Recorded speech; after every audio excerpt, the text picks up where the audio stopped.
Assalamualaikum warahmatullahi wabarakatuh.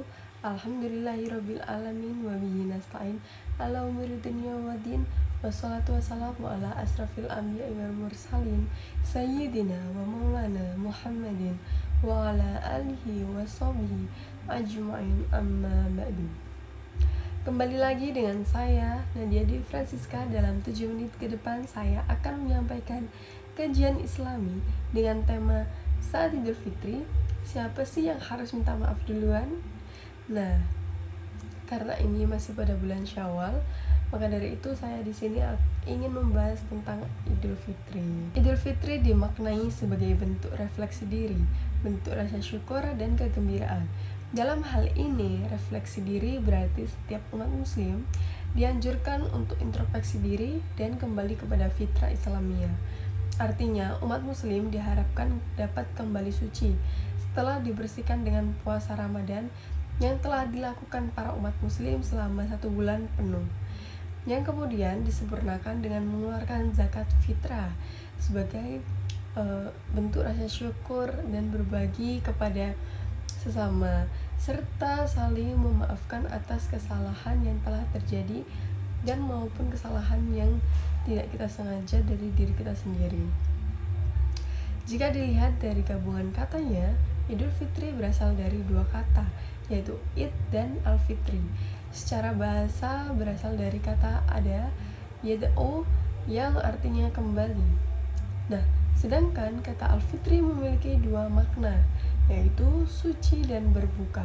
Suci artinya bersih dari segala dosa, kesalahan, dan keburukan. Sementara itu, makna fitri yang berarti berbuka didasari oleh hadis Rasulullah SAW, yaitu yang berbunyi dari Anas bin Malik, tak sekalipun Nabi Muhammad SAW pergi untuk sholat pada hari raya Idul Fitri tanpa makan beberapa kurma sebelumnya. Maka dari itu, kita sebelum melakukan sholat Idul Fitri, kita dianjurkan untuk makan terlebih dahulu, mengikuti sunnahnya Rasulullah SAW. Lantas, bagaimana dengan makna Lebaran? Umat Muslim di Indonesia memiliki identik menyambut Idul Fitri sebagai dengan sebutan Lebaran.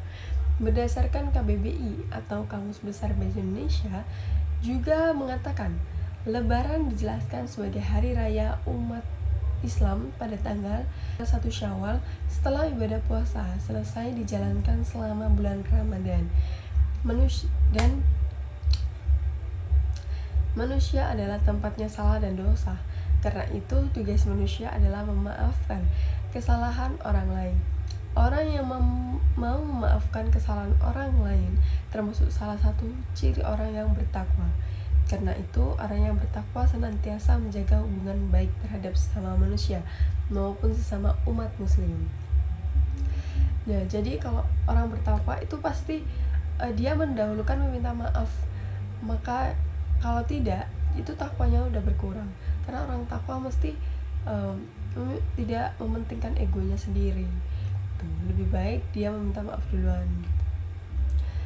Nah, jadi siapa sih yang harus minta maaf duluan? Seorang anak atau orang tua seharusnya segera meminta maaf ketika melakukan kesalahan. Namun, di momen Lebaran, menurut kita seorang muslim, waktu yang paling tepat untuk meminta maaf kepada orang tua adalah setelah salat Idul Fitri. Ya, kita sebagai umat muslim ya memang bagus dan paling mudah itu setelah salat Idul Fitri.